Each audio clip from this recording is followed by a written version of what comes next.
Assalamualaikum warahmatullahi wabarakatuh.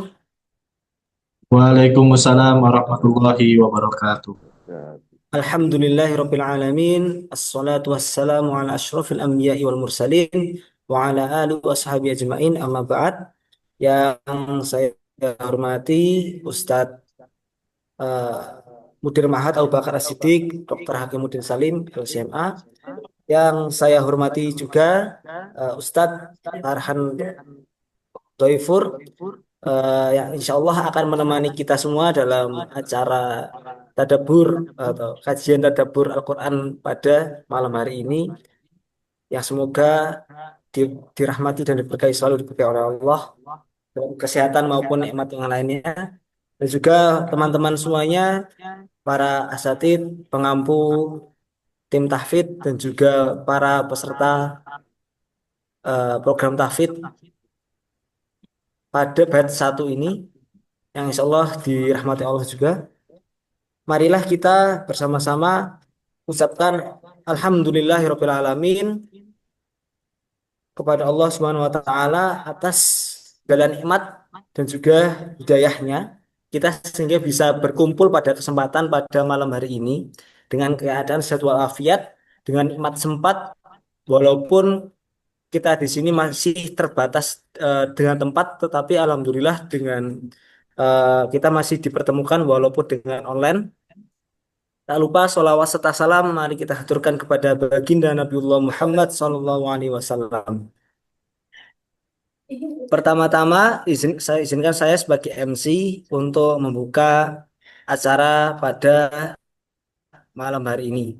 Acara yang pertama yakni pembukaan.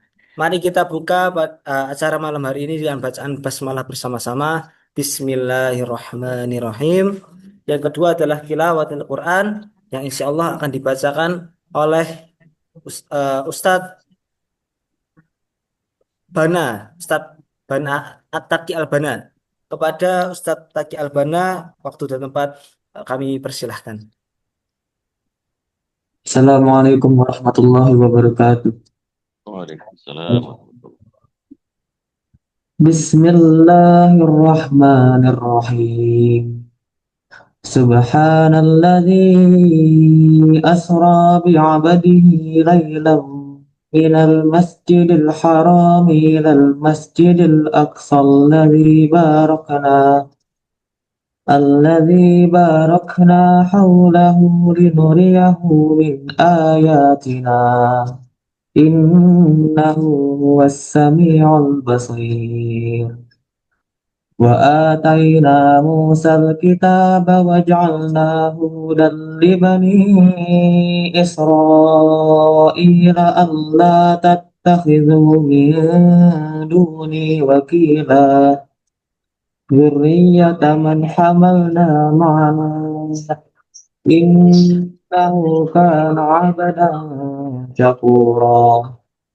وقضينا إلى بني إسرائيل في الكتاب لتفسدن في الأرض مرتين ولتعلن علوا كبيرا فإذا جاء وعد لهما بعثنا عليكم عبادا لنا أولي بأس شديد فجاسوا خلال الديار وكان وعدا مفعولا ثم رددنا لكم الكرة عليهم وأمددناكم بأموال وبنين وجعلناكم أكثر نفيرا إن أحسنتم أحسنتم لأنفسكم وإن أسأتم فلها فإذا جاء وعد الآخرة ليسوءوا وجوهكم وليدخلوا المسجد كما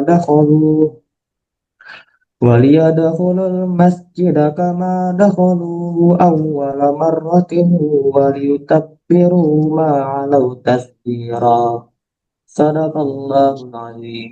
Wassalamualaikum warahmatullahi wabarakatuh. wabarakatuh. Waalaikumsalam.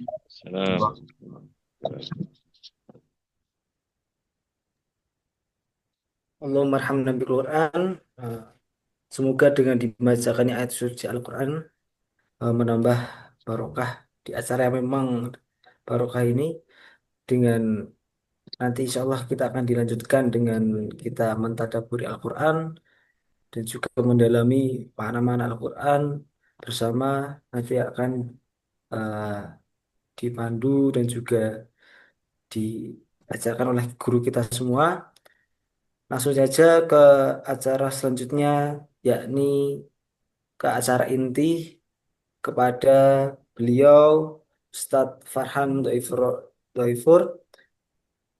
Waktu dan tempat kami persilahkan. Baik, terima kasih eh, Mas Alfa ya dan tim isi.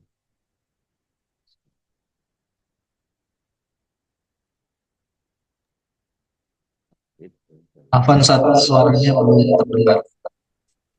Belum dengar ya? Bentar. Punyamu berapa? Udah dengar belum? Kecil ya? Udah dengar? Belum ya? Halo? Udah dengar belum, Mas? Oh, tersinyal ya toh. Belum. Assalamualaikum.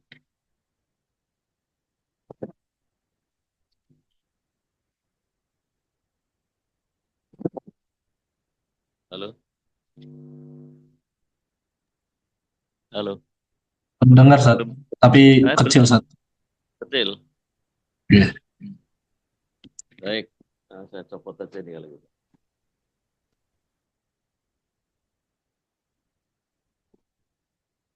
Bismillahirrahmanirrahim. Assalamualaikum warahmatullahi wabarakatuh.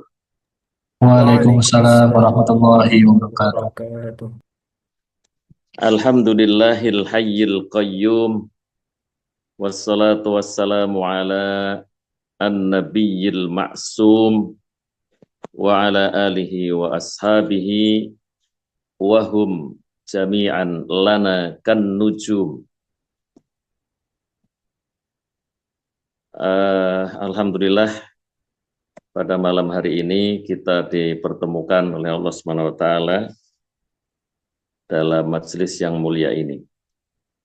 Terima kasih kepada pengelola tahfidz di Ma'had Abu Bakar As-Siddiq, Ustadz Izzi dan timnya yang malam hari ini memberikan kesempatan kepada saya untuk turut bersilaturahim dengan antum semua, para peserta di Ma'had Tahfidz ini. Tadi mukaddimahnya saya pilih yang pendek, tapi masing-masingnya berakhiran dengan Kenapa? Karena kita ketemunya malam hari ini lewat Zoom. Dan berarti tanpa ada makanan dan minum. Tanpa makan dan tanpa minum. Ikhwas sekalian yang dirahmati oleh Allah Subhanahu wa taala, mari dalam waktu yang tidak terlalu lama ini, kurang lebih 40-an menit ya, kita akan mentadabburi sama-sama satu surat saja dan yang pendek saja dari surat-surat yang ada di dalam juz 30. Yaitu persisnya kita memilih untuk kita tadabburi bersama pada malam hari ini adalah surat Al-Ma'un. Satu surat yang pendek saja yang terdiri dari hanya 7 ayat ya. Hanya 7 ayat, per ayatnya pun tidak panjang. Saya baca dulu untuk mendapatkan tambahan keberkahan. A'udzubillahi minasyaitonir rajim. Bismillahirrahmanirrahim. Ara'aita alladhi yukadzibu bid-din fadzalika alladhi yad'ul yatim ولا يحض على طعام المسكين فويل للمصلين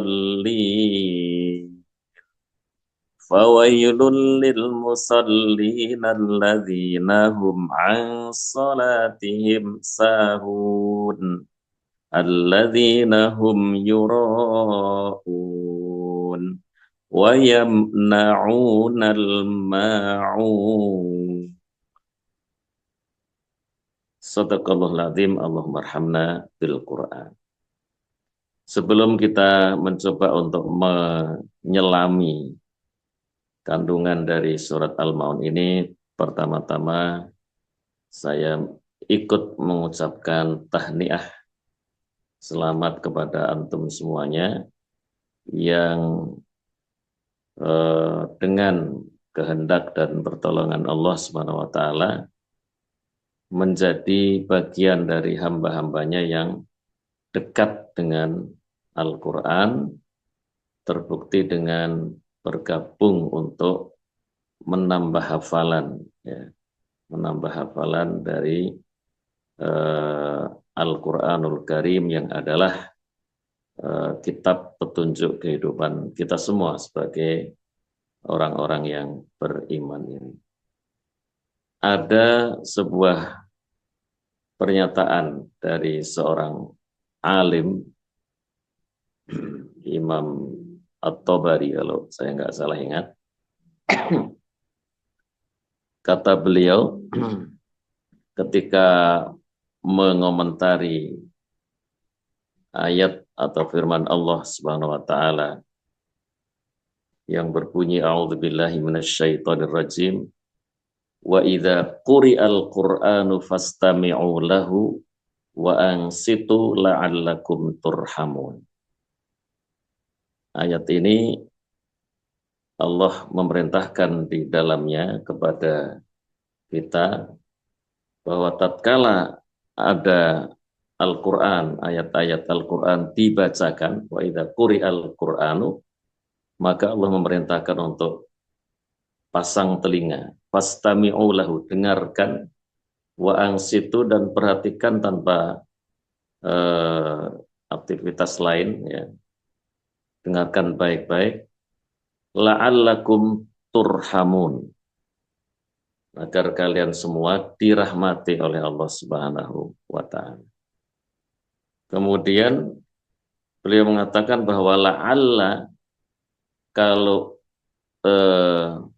dipakai oleh Allah untuk dirinya, la'alla itu bukan moga-moga, bukan agar, bukan mudah-mudahan, tetapi la'alla bagi Allah itu adalah sebuah kepastian. Jadi pasti Allah akan merahmati kalian. Nah, kalau mendengarkan saja, memperhatikan dan mendengarkan ketika ayat-ayat Al-Quran itu dibacakan, sudah pasti Allah Subhanahu wa ta'ala akan merahmati, maka bagaimana dengan yang membacanya? Bagaimana dengan yang kemudian menghafalnya? Tentu janji Allah akan memberikan kasih sayang dan rahmatnya itu lebih besar lagi. Karena sekedar mendengarkan dan memperhatikan saja, ketika ayat-ayat itu dibacakan, fokus, tidak kemana-mana pikirannya, itu saja sudah dipastikan Allah akan merahmati. Itu yang mendengarkan. Apatah lagi yang membaca, dan apatah lagi yang menghafalnya. Nah, alhamdulillah antum sekalian berada di kelompok hamba-hamba Allah yang masuk ke dalam golongan yang tidak sekedar mendengarkan, tidak sekedar membaca, tapi lebih dari itu menghafalnya. Mudah-mudahan antum semua istiqomah dalam program menghafal ini dan diberi kemudahan oleh Allah Subhanahu wa taala di dalam terus-menerus menambah jumlah hafalan Al-Qur'an ini. Syukur-syukur antum bergabung di Mata Abu Bakar ini sampai kemudian bisa 30 juz. Allahumma amin ya. Dimulai dari juz 30 ya Ustaz Izi ya. Ya, nanti Oke, Ustaz. kemudian akan ditambah dan seterusnya. Baik, ikhwas kalian yang dirahmati Allah Subhanahu wa taala. Ayat ini atau surat Al-Maun ini yang terdiri dari 7 ayat yang sudah dibacakan tadi. Ini mayoritas ulama, mayoritas mufassir, para mufassirin mengatakan atau berpendapat bahwa ini di antara surat Makkiyah. Artinya di antara surat-surat yang turunnya itu tatkala Nabi belum hijrah ke Madinah, masih berada di Makkah. Dan ayat ini berbicara tentang fakta, tentang kenyataan yang ada di masyarakat Makkah, yaitu persisnya orang-orang yang tidak beriman kepada Nabi atau pura-pura beriman tapi sebenarnya mereka menolak. Jadi kalau kita baca penjelasan para mufassirin itu, ayat ini diturunkan oleh Allah Subhanahu wa taala di dalam mengomentari ya tentang satu kelompok yang ada di tengah-tengah masyarakat Makkah waktu itu, yaitu orang-orang munafikin. Orang-orang yang kayak-kayaknya atau kadang-kadang menampakkan diri sebagai orang yang beriman kepada Nabi, tapi sesungguhnya hati mereka itu mengingkari dan menentang ajaran Nabi kita Muhammad SAW. Seperti siapa misalnya di antara tokoh-tokoh munafikin itu yang terkenal tentu banyak. Misalnya adalah Al-Walid ibn Al-Mughirah misalnya. Ini disebutkan di dalam tafsir, di dalam banyak tafsir, person-person itu, tokoh-tokoh yang masuk kategori kaum munafikin itu, dan kemudian itulah yang dimaksud dengan surat ini. Nah, diawali dengan ayat yang pertama, Allah SWT berbicara dengan nabinya, yaitu Nabi kita Muhammad SAW, dengan firman-Nya, Aro'aita, tidakkah engkau melihat, wahai Muhammad, alladzi yukadzibu biddin, orang yang mendustakan. Ad-din itu terjemahan kita agama, tapi di sini lebih spesifik sebenarnya tentang hari pembalasan, hari kebangkitan dan hari pembalasan, yang itu adalah bagian dari poin penting dari agama kita. Nah, ini kan banyak ya orang-orang yang tidak beriman itu mengingkari, tidak bisa mempercayai, tidak bisa menerima penjelasan bahwa setelah kehidupan di dunia ini nanti ada kehidupan berikutnya. Di alam kubur itu adalah alam transit saja, alam barzakh. Barzakh itu artinya batas ya. Alam antara dunia dan alam akhirat. Nah, setelah atau pasca kehidupan alam kubur atau alam barzakh itulah nanti kemudian manusia akan dibangkitkan untuk direkap amal perbuatannya dan kemudian diberi balasan ya, atas semua perbuatan yang telah dilakukan di dunia ini.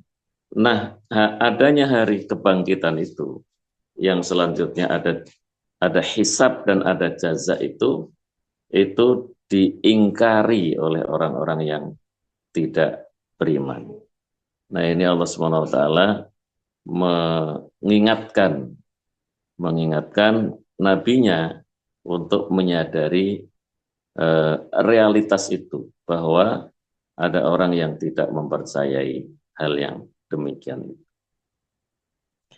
Nah, karena dia tidak beriman kepada akhirat, tidak meyakini bahwa ada hari kebangkitan yang kemudian acara selanjutnya adalah pemberian balasan, ada surga dan ada neraka, mereka tidak mengimani itu, maka perilakunya, aktivitas di dunianya ini ya menjadi tidak punya hitung-hitungan, karena tidak ada harapan akan mendapatkan balasan kenikmatan dari Allah, dan tidak ada takut juga akan adanya siksaan dari Allah Subhanahu wa taala. Maka mereka kelakuannya, perbuatannya ya semau-maunya saja. Nah, di antara perilaku mereka itu adalah yang disebutkan di dalam ayat ini, di dalam surat ini. Yang pertama, di ayat kedua Allah sebutkan fadzalikal ladzi yad'ul yatim. Itu orang-orang itu seperti Al-Walid bin Mughirah itu dan lain-lainnya itu punya ciri, punya karakter yang disebutkan di ayat yang kedua ini. Alladzi yad'ul yatim, yang menghardik anak-anak yatim, kaum lemah. Dan memang menjadi apa namanya pedoman atau aturan kehidupan dalam orang-orang musyrikin Mekah itu, sampai pada tingkat tidak memberi bagian warisan, ya, kalau ada yang meninggal tidak memberi bagian warisan kepada kaum wanita dan juga anak-anak yatim. Itu ciri pertama. Jadi mereka meninggalkan sesuatu yang nilainya tinggi, yaitu menyantuni anak yatim. Itu nilainya tinggi. Itu kalaupun orang tidak beriman kepada akhirat, harusnya sebagai manusia saja itu adalah masuk tuntutan kemanusiaan, bahwa ada anak yang lemah begitu, yang ditinggalkan orang tuanya, maka menjadi manusia saja, cukup menjadi manusia saja, itu sebenarnya harusnya tergugah untuk bisa memberikan santunan kepada mereka itu. Tetapi itu tidak terjadi pada orang-orang munafikin. Jadi mereka melakukan sesuatu yang wujudnya itu adalah sangat buruk, di mana anak yatim bukannya disantuni tapi malah dihardik, diusir dan disuruh menjauh. Itu poin pertama. Yang kedua, wala yahuddu ala ta'amil miskin. Kalau tadi yang disebutkan spesifik anak yatim, ini yang selanjutnya adalah orang-orang miskin. Mereka-mereka itu, orang-orang munafikin itu, tidak pernah terbersit, ya, tergugah hatinya untuk berinisiatif, mengajak dirinya pertama, mengajak keluarganya, mengajak lingkungannya dari kalangan orang yang berpunya untuk penggalangan dana guna membantu orang-orang yang berkekurangan itu, orang-orang yang fakir miskin itu. Jadi mereka meninggalkan untuk mengajak, memberikan bantuan kepada orang-orang yang lemah secara ekonomi. Kalau tadi itu melakukan sesuatu yang wujudnya adalah menghardik, ya. Kalau yang kedua ini, mereka tidak melakukan sesuatu yang sebenarnya menjadi tuntutan, yaitu peduli membantu kepada kaum fuqara dan masakin.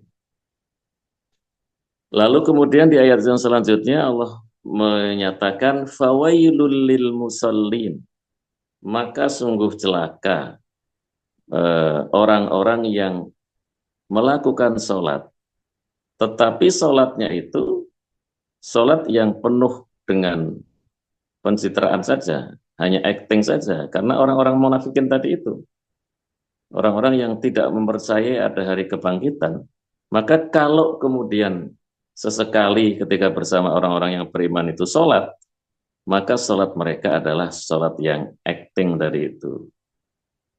Alladzina hum an sholatihim sahun. Maka mereka sholat iya, tapi penuh ke apa? Tidak ada fokus sama sekali, tidak ada perhatian sama sekali, malah cenderung sahun, melalaikan.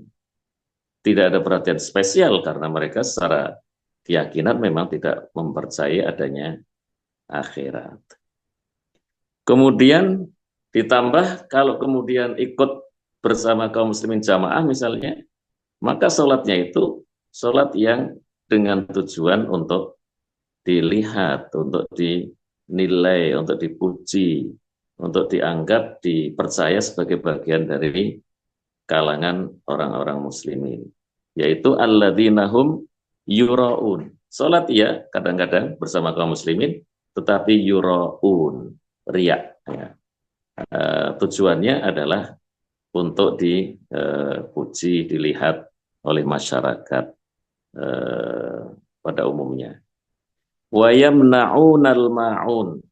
Ya, ini perlu diingat bahwa sholat itu sudah turun ya ketika Nabi masih ada di Makkah. Jadi kalaupun pendapat jumhur kita ikuti bahwa surat ini turunnya di Makkah, kemudian ada kata-kata kok sudah ada yang sholat, iya kaum muslimin sudah sholat karena sholat itu sudah sampai, kewajiban sholat sudah sampai ke Nabi tatkala Nabi masih di Makkah meskipun sudah hampir untuk hijrah ke Madinah. Persisnya ketika beliau di Isra dan di Mi'rajkan menghadap Allah Subhanahu wa taala langsung di Sidratul Muntaha itu dan mendapatkan oleh-oleh kewajiban sholat ini. Jadi tidak ada kontradiksi pemahaman ketika kita meyakini atau mengikuti pendapat jumhurul ulama bahwa surat ini turun di Makkah dan ketika menyebut sholat, memang sholat sudah dilakukan Nabi dan pengikutnya ketika mereka masih ada di Makkah. Nah, orang-orang munafikin itu, ya, meskipun nanti sebenarnya lebih banyak nanti wujudnya ketika di Madinah ya. Orang-orang munafikin itu kadang-kadang ikut sholat akan tetapi yura'un tadi, ya, yura'un. Yang selanjutnya adalah wayamna'unal ma'un, wayamna'unal ma'un, yaitu mereka itu menahan dirinya ya untuk membantu meminjamkan barang-barang harian. Al-ma'un itu kalau kita lihat di tafsir mana saja itu diberi pengertian adalah barang-barang yang bermanfaat, yang remeh-temeh tapi bermanfaat, seperti misalnya jarum, atau ember, atau pacul, atau arit. Nah, misalnya begitu. Ini kalau ada orang yang meminjam, maka mereka-mereka itu, kategori orang-orang munafikin itu tidak mau meminjamkan. Yamna, jadi menahan, tidak mau untuk sekedar meminjamkan barang-barang itu kepada orang lain. Saking tidak ada harapannya akan adanya balasan. Karena mereka memang tidak meyakini akan adanya hari akhirat, hari pembalasan itu. Nah, ini kita lihat para ikhwas sekalian, ciri-ciri yang semuanya negatif ya. Ciri-ciri yang semuanya negatif yang berkaitan dengan orang-orang yang mendustakan, yang tidak mau mempercayai akan adanya hari kebangkitan Itu ya. Orang-orang kufar secara umum sudah pasti, dan juga orang-orang yang pura-pura beriman tapi sesungguhnya bagian dari orang-orang kufar juga, yaitu orang munafikin, semuanya berada dalam tempat yang sama, yang sifat-sifatnya adalah yang disebutkan di dalam surat ini. Itu ya. Ini kandungan atau isi dari surat Al-Ma'un secara umum. Nah, kemudian para ikhwah sekalian, meskipun ini secara umum berbicara tentang orang-orang yang menolak ajaran agama yang kufur tadi itu, tapi ini cukup penting untuk dihayati oleh orang-orang yang sudah beriman, ya. Seperti kita alhamdulillah diberi hidayah menjadi bagian dari hamba-hamba Allah yang beriman ini. Tetapi poin-poin yang disebutkan oleh Allah dalam surat ini, kalau ternyata kemudian juga ada dalam diri orang yang sudah merasa bahwa dirinya beriman dan berislam itu, maka itu cukup cukup penting untuk diperbaiki agar jangan sampai hal-hal yang disebutkan dalam surat ini, hal-hal yang serba negatif itu ternyata juga masih ada di dalam orang yang mengaku sudah beriman, sudah muslim, tetapi dengan anak yatim menghardik. Sudah menjadi sebagai seorang muslim, tetapi tidak peduli kepada orang-orang marginal, orang-orang yang lemah secara ekonomi. Sudah mengaku muslim, tetapi melalaikan sholatnya. Sholatnya sering mengakhir-akhirkan, ya, atau bahkan meninggalkan. Dan sudah mengaku muslim, tetapi sholatnya masih dicampuri oleh keinginan duniawi, keinginan untuk dipuji masyarakat sekeliling. Sudah mengaku muslim, tetapi yamna'unal ma'un, tidak mau saling tolong, saling membantu kepada sesama muslim yang ada di masyarakat dengan sekedar meminjamkan barang-barang yang nilainya sebenarnya tidak mahal itu, apalagi hal-hal yang sifatnya atau harganya lebih mahal lagi. Nah, kalau hal-hal ini ternyata masih ada dalam diri seorang yang sebenarnya sudah muslim itu, maka ya, ini menjadi sindiran keras, ya. Berarti sebenarnya secara substansi masih 11-12 dengan orang-orang yang berada di luar keimanan dan keislaman itu. Nah, menarik untuk diingat apa yang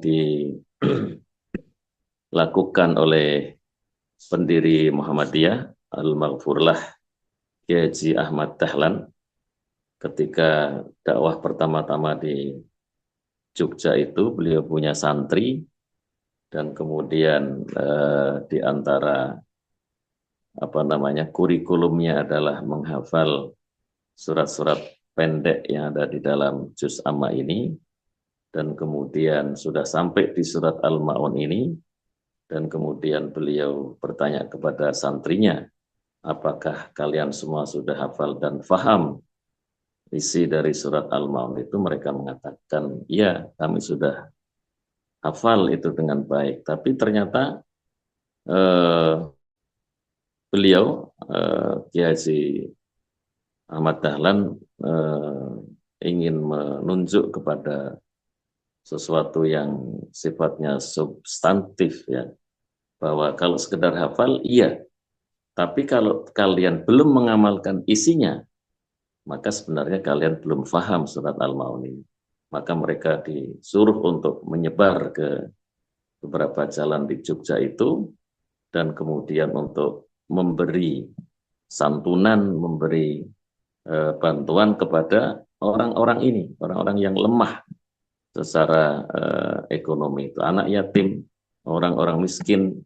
Dan setelah mereka melakukan itu, komentar beliau, nah sekarang kalian sudah memahami isi dari surat Al-Ma'un ini, karena bukan saja hafal di luar kepala, tapi lebih dari itu memahami isinya dan sekaligus mempraktekkan apa yang menjadi tuntutan dari surat Al-Ma'un ini, yang poin besarnya adalah kepedulian kepada lingkungan, kepada masyarakat, kepada pihak-pihak yang berkebutuhan, orang-orang miskin tadi itu. Nah, ada poin lain yang menarik untuk kita perhatikan di sini.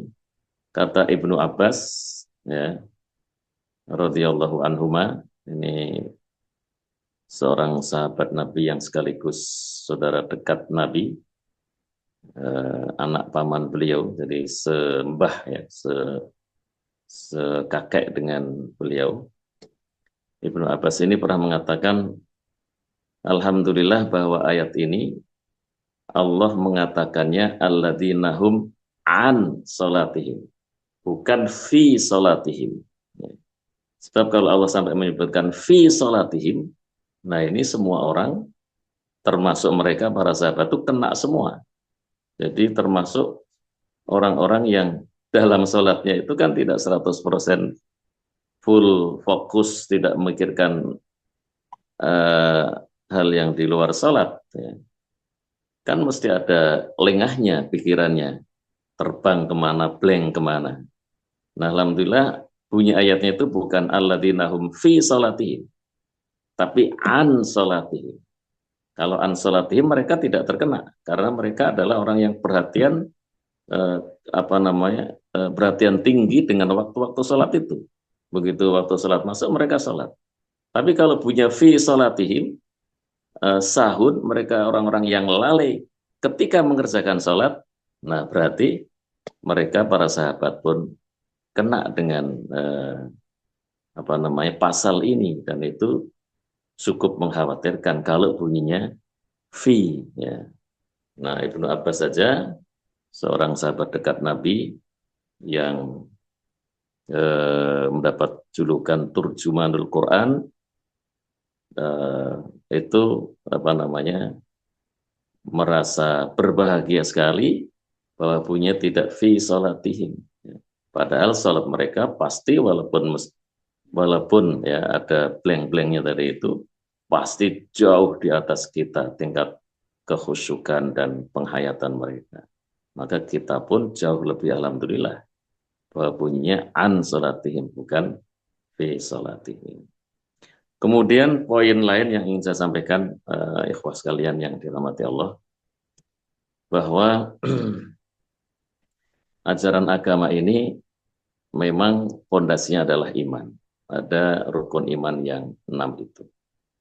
Dan kemudian rukun iman itu yang semuanya adalah berkaitan dengan keyakinan, dan itu artinya di dalam hati kita, ini kemudian diminta untuk diwujudkan dalam praktek nyata, yaitu dalam ibadah-ibadah, di dalam rukun Islam itu. Dan selanjutnya, ibadah-ibadah yang dikerjakan atas pondasi iman itu, selanjutnya ada tuntutan agar bagaimana iman dan ibadah itu membuahkan karakter, perilaku, akhlak yang baik, yang mulia, yang sebagian dari akhlak yang baik dan mulia itu adalah kepedulian sosial. Nah, manakala orang sudah beriman dan sudah beribadah, tetapi perilakunya atau akhlaknya atau moralitasnya itu masih belum seperti yang diharapkan oleh agama, maka di sini sebenarnya ada yang kurang. Buahnya itu belum tampak. Ya. Surat surat Ibrahim ya ayat 24 itu di sana Allah memberikan kiasan tentang iman yang menghunjam di dalam hati itu bagaikan pohon ya, bagaikan pohon yang akarnya menghunjam ke dalam tanah. Masalu kalimatin thayyibatin asluha tsabitun fil ardi wa far'uha fis sama. Kemudian buahnya itu ya, moralitas akhlak etikanya itu Allah sebutkan tu'ti ukulaha kullahinin. Ya, jadi memberikan buah yang bisa dinikmati oleh orang lain. Nah, maka itu kiranya adalah sebuah penjelasan melalui kiasan bahwa seorang muslim itu adalah seharusnya seperti itu. Imannya menghunjam kuat ya, dalam diri, dalam hatinya, kemudian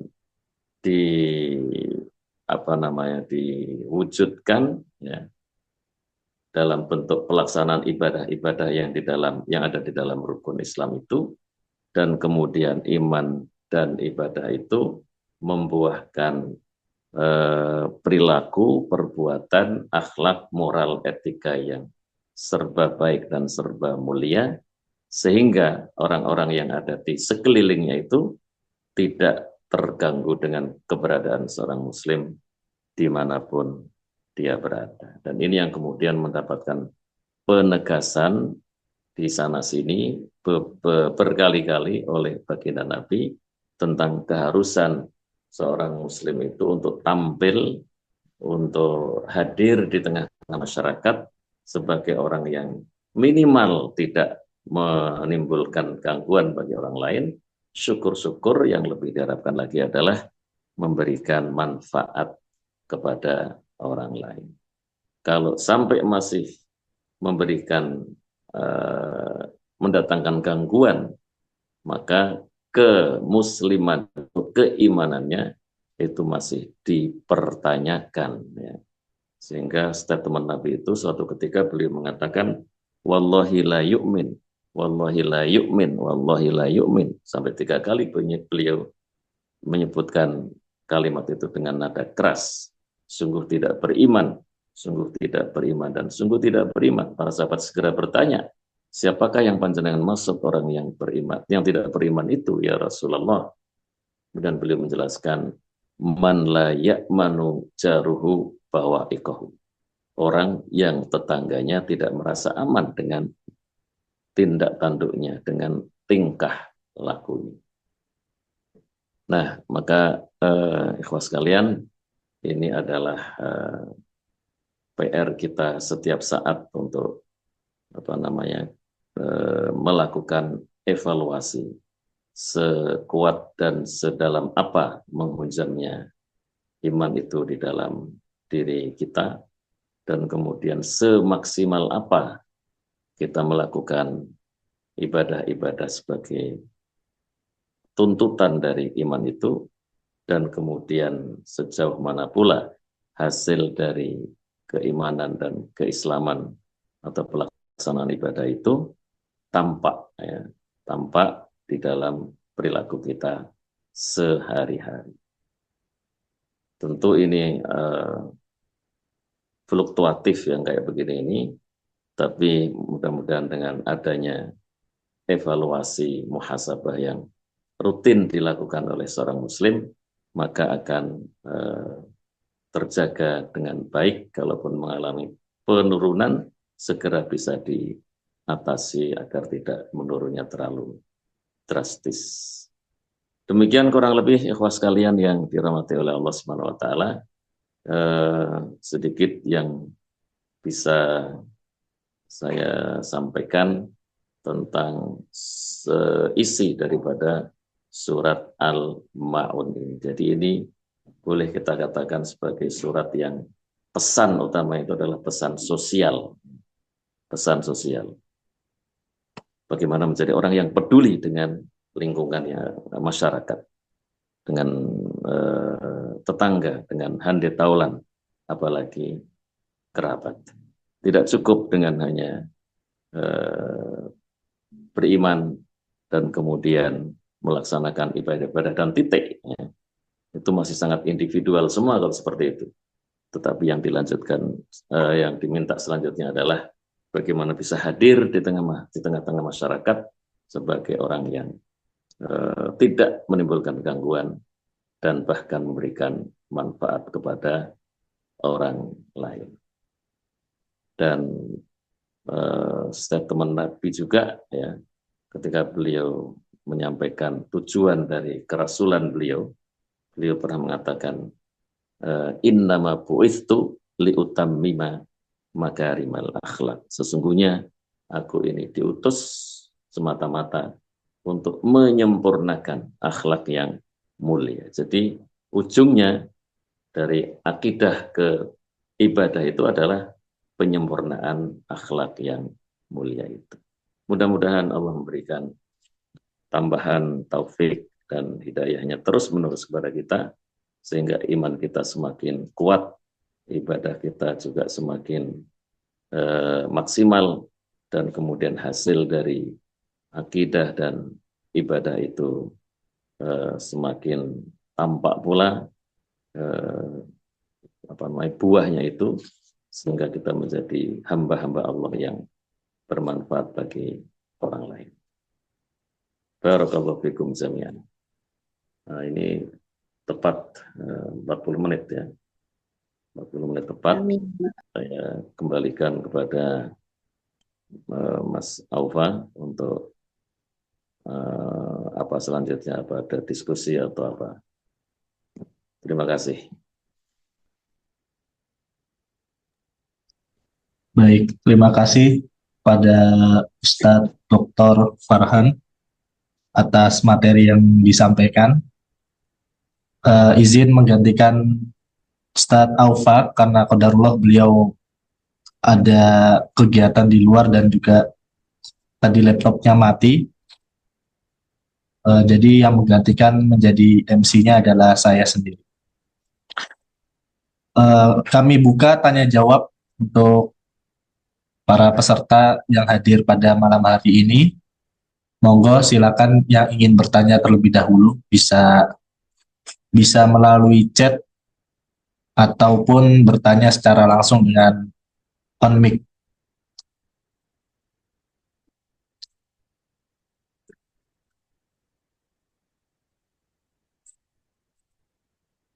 Apakah ada yang mau ditanyakan? Kalau belum ada, mungkin saya izin bertanya, Sat. Oh, Ustaz isi. Oke. Ini terkait surat Al-Ma'un ayat ke-6, nih, Sat. Tadi kan bunyinya alladzina hum yura'un, yang mana terjemahannya dalam Al-Quran itu alladzina hum yura'un, orang-orang yang berbuat riya. Yang menjadi pertanyaan gini, Sat. Di era modern saat ini, itu amal baik, misalkan seperti bersedekah ataupun sejenisnya itu terkadang dipublish di sosial media ataupun di story WhatsApp. Dan di sisi lain itu menjadi syiar, Sat.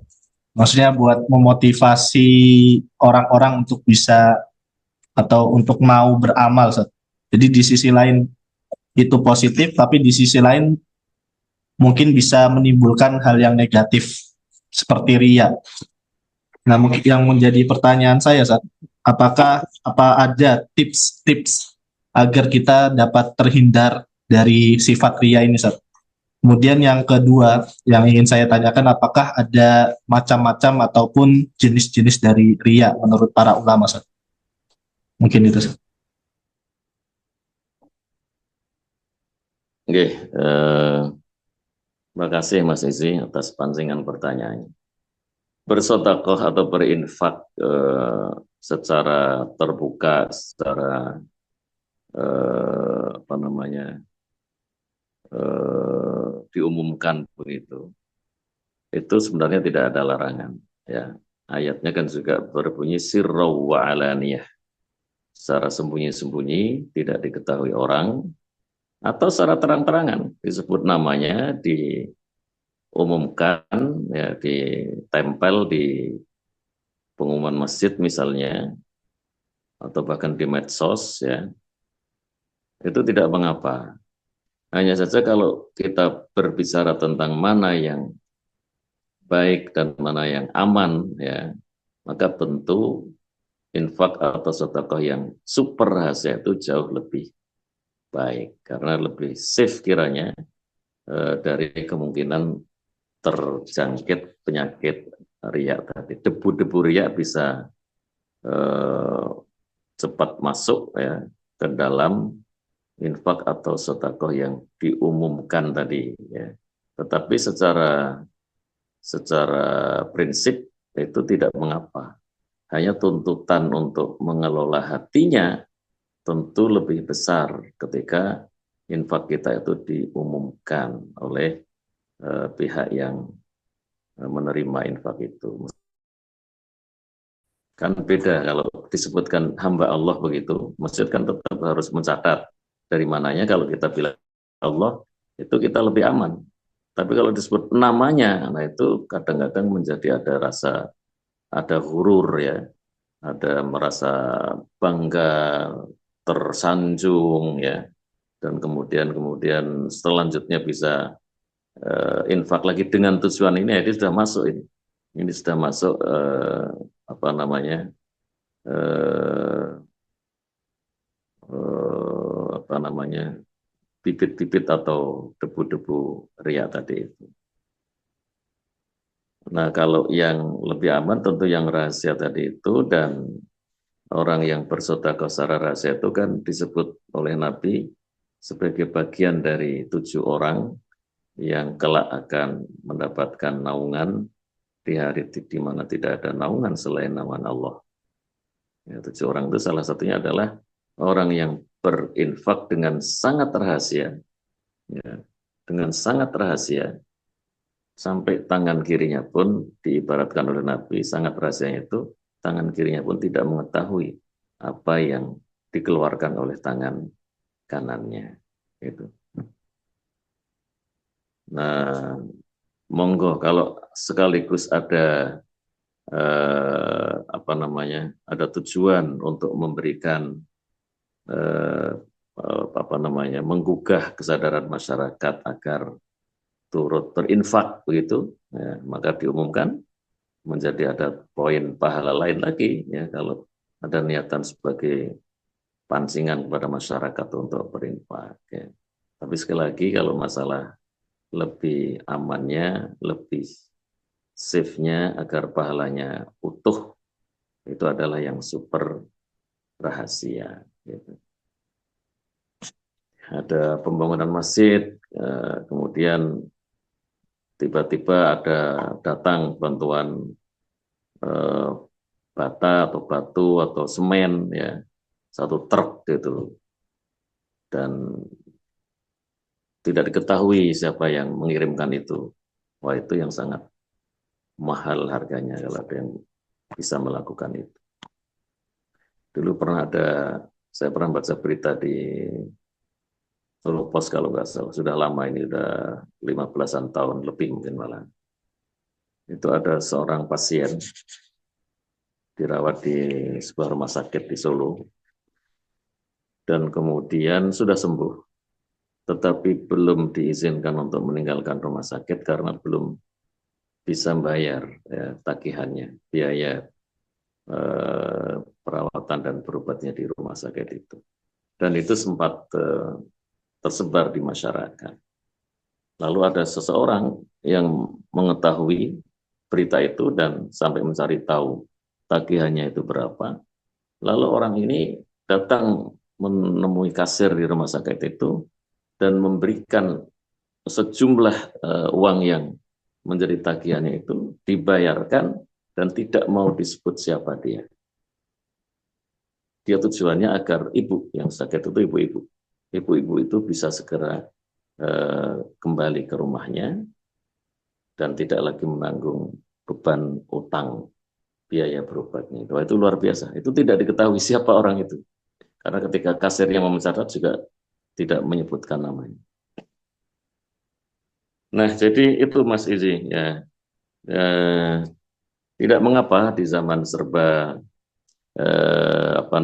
serba upload begini ya, tetapi hendaknya adalah ya bagian-bagian tertentu dari ibadah kita, dari amal sosial kita itu yang kita rahasiakan ya. Sehingga kalau ternyata infak-infak yang diumumkan itu misalnya sampai terkurangi pahalanya karena kita menjadi merasa wah tadi itu, ya, bangga tadi itu, maka kita masih punya simpanan infak yang aman 100% pahalanya. Wallahu alam. Tentang macam-macam riya ya tentu eh, tergantung dengan apa yang diriai ya. Kalau dia menyangkut yang prinsip dalam agama tentang keimanan tentu ini sebuah kefatalan ya. Tapi kalau menyangkut ibadah-ibadah yang sifatnya sunnah ya tetap saja merugikan tapi dampaknya tidak seperti amalan-amalan yang bersifat ibadah apalagi keyakinan tadi. Jadi seperti pembagian nifak itu ada nifak akbar dan nifak asghar ya. Kiranya riya juga seperti itu, ada yang riya akbar dan riya asghar. Wallahu a'lam. Yang kita riakan apanya itu pembagian di situ. Kalau yang kita riakan sholat kita tentu sangat berdampak besar, sangat merugikan.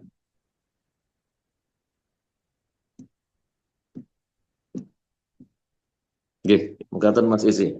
Monggo yang lain kalau masih ada. Oke, terima kasih Ustadz. Jazakumullahu khairan katsiran atas jawabannya. Tetap ada item-item infak yang super rahasia Mas Isi. Oke, baik Ustadz. Ini ada pertanyaan di kolom chat Ustadz. Dalam membaca ayat Fawailul lil musholin, apakah harus disambung dengan ayat berikutnya atau boleh berhenti di akhir ayat?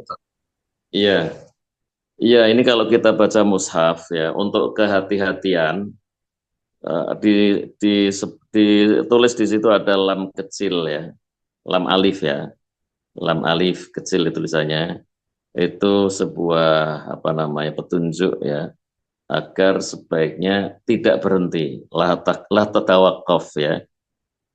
Biar langsung nyambung ya sebab kalau fawailul lil musallin titik ya atau disambung tapi ada jarak yang apalagi lama itu artinya memang mengganggu ya sungguh celaka bagi orang-orang yang sholat gitu.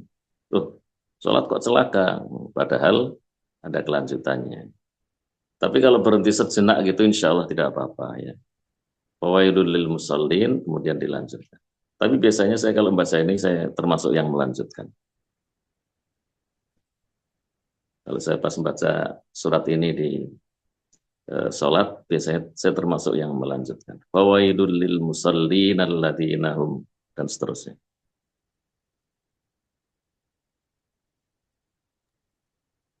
Oke, baik Ustaz. Ini tadi minta dijelaskan ulang saat terkait konsekuensi bahwa redaksi ayat berbunyi an sholatihim sahun dengan kalau redaksinya fi sholatihim sahun. Ya, ya ini ungkapannya Ibnu Abbas ya. Jadi kalau an sholatihim itu dia lalai sholatnya ya. Nah ini mereka tidak lalai dari mengerjakan sholat. Para sahabat itu tidak lalai, mereka perhatian banget gitu, mengerjakannya di awal waktu. Jadi untuk mengerjakan sholatnya, mereka tidak termasuk yang lalai. Nah kalau alladzina hum fi sholatihim, ya, lalai di dalam sholatnya, itu terkait dengan kekhusyukan. Ini sebuah pengakuan juga dari beliau bahwa untuk khusyuk 100% dari takbiratul ihram sampai salam itu rasa-rasanya memang tidak mungkin bagi manusia itu yang setinggi apapun tingkat ketakwaannya. Jadi mesti ada bagian-bagian tertentu yang blank gitu. Nabi sendiri kan ya pernah lupa dalam sholat itu, kan menunjukkan blank itu, lupa jumlah rakaatnya gitu. Apalagi kita ini. Nah itu kalau fi sholatihim itu berarti kita semua termasuk yang terkena dengan ayat itu, dan berarti kita termasuk yang wahil gitu. Karena di dalam sholatnya kita lalai. Tapi kalau an sholatihim itu lalai dari mengerjakan sholat. Nah itu mereka aman, para sahabat. Tidak termasuk yang melalaikan sholat. Kita pun insya Allah berusaha keras untuk tidak lalai dari mengerjakan sholat itu. Tapi bagaimana pelaksanaan sholat? Bagaimana kita ketika di dalam sholat itu, apakah banyak kosongnya, tidak hadir bahwa kita sedang sholat? Nah itu yang harus diperbaiki agar persentase blanknya itu semakin kecil. Ya. Nah, alhamdulillahnya tidak fi sholatihim, kata Ibnu Abbas radhiyallahu anhum. Itu bisa dibaca di tafsir Adwaul Bayan, ya. Poin itu disebutkan oleh pengarangnya, ya, penyusunnya di situ, ya. Ungkapan Ibnu Abbas, alhamdulillah, bahwa bunyinya bukan fi sholatihim tapi an sholatihim. Jadi kalau an sholatim itu dari mengerjakan sholat, ya. Lalai dari mengerjakan sholat. Mereka tidak begitu. Mereka sudah terjaga dari lalai seperti itu. Tapi blank di dalam sholat, nah itu mereka juga tidak bisa untuk terbebas dari itu sama sekali. Ada blank-blanknya tadi itu. Sehingga ada lupanya, dan lupa dalam sholat itu tentu tidak mengapa, sehingga ada ajaran sujud sahwi segala macam.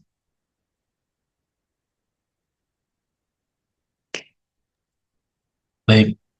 Yeah. Syukron jazakumullahu khairan kasiron pada Ustaz Dr. Farhan. Yeah.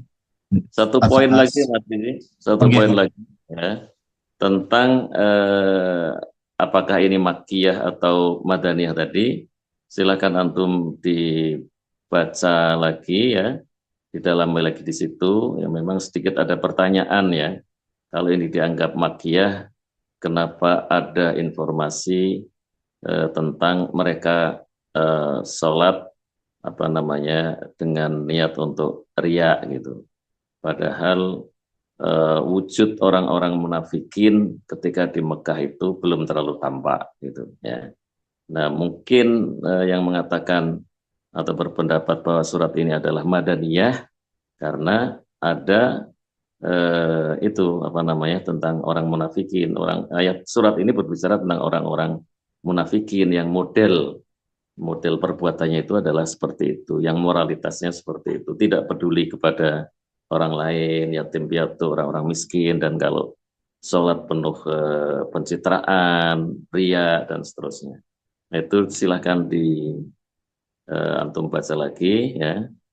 Tapi seperti yang saya katakan tadi, kalaupun kita mengikuti pendapat jumhur bahwa ini diantara surat yang makkiyah, ya, sepertinya juga tidak ada kontradiksi dengan disebutkannya sifat-sifat orang munafikin di sini, ya. Artinya kalaupun secara real orang-orang munafikin itu belum terlalu tampak, ya, atau bahkan belum tampak ketika di Makkah itu, tapi ini sebagai informasi nanti yang akan terjadi di periode selanjutnya, di periode Madaniyah. Dengan mengatakan seperti itu juga insya Allah menjadi bisa klop, ya. Tetap mengatakan ini makkiyah walaupun realitas orang munafikinnya belum ada, sebagai informasi nanti akan ada kalangan atau golongan dari masyarakat yang tipenya adalah tipe hipokrit, tipe nifak seperti itu. Wallahu a'lam bishawab. Baik, karena sudah larut malam, Ya. mungkin untuk pertanyaan kami cukupkan sampai di sini. Apabila Ibu Bapak peserta program Tafid ingin ada yang ditanyakan, bisa disampaikan di grup WhatsApp. Insya Allah besok akan kami sampaikan kepada Ustadz, mungkin nanti bisa dijawab apa dengan teks. Mungkin itu yang bisa kami sampaikan. Terima kasih kami ucapkan pada Ustadz Dr. Farhan Doifur, LCMA, Hafizahullah Ta'ala, dan juga kepada seluruh peserta program tahfidz intensif yang mengikuti dan sudah bergabung pada tadabbur malam hari ini. Sebelum kita akhiri kegiatan kita pada malam hari ini, mungkin Ustadz bisa membimbing doa bersama, Ustadz. Doa.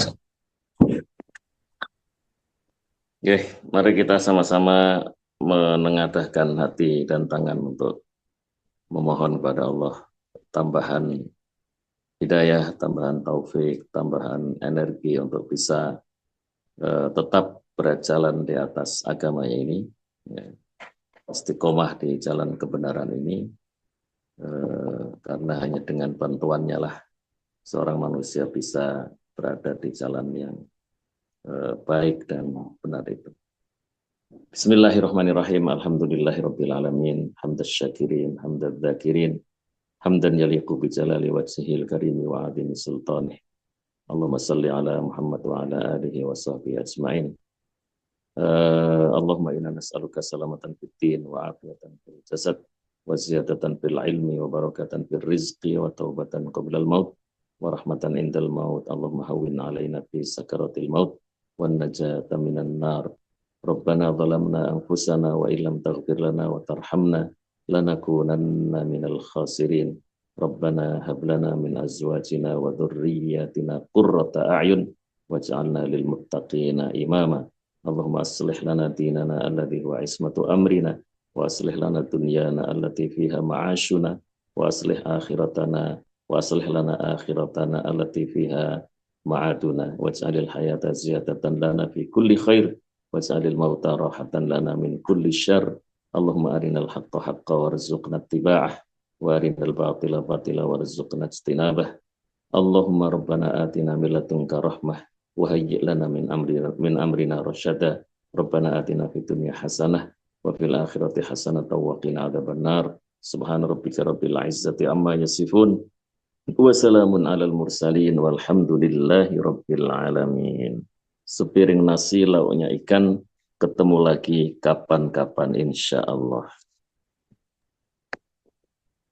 Baik, sekali lagi kami ucapkan terima kasih pada seluruh peserta program tahfidz intensif yang telah hadir pada kajian malam hari ini. Dan kami memohon maaf sebesar-besarnya apabila dalam pelaksanaan kajian pada malam hari ini masih banyak kekurangan dari kami. Tentunya kami mohon maaf pada seluruh peserta dan juga pada Ustadz. Mari kita akhiri perjumpaan kita pada malam hari ini dengan membaca hamdalah dan juga doa kafaratul majlis. Alhamdulillahirabbil alamin. Subhanakallahumma wa bihamdika asyhadu an la ilaha illa anta astaghfiruka wa atubu ilaik. Insyaallah untuk kajian malam hari ini direkam dan bisa Ibu Bapak dengarkan secara ulang di YouTube, akan kami upload di YouTube insyaallah taala. Kurang lebihnya mohon maaf. Syukran hadam ini. Wassalamualaikum warahmatullahi wabarakatuh. Waalaikumsalam. Waalaikumsalam.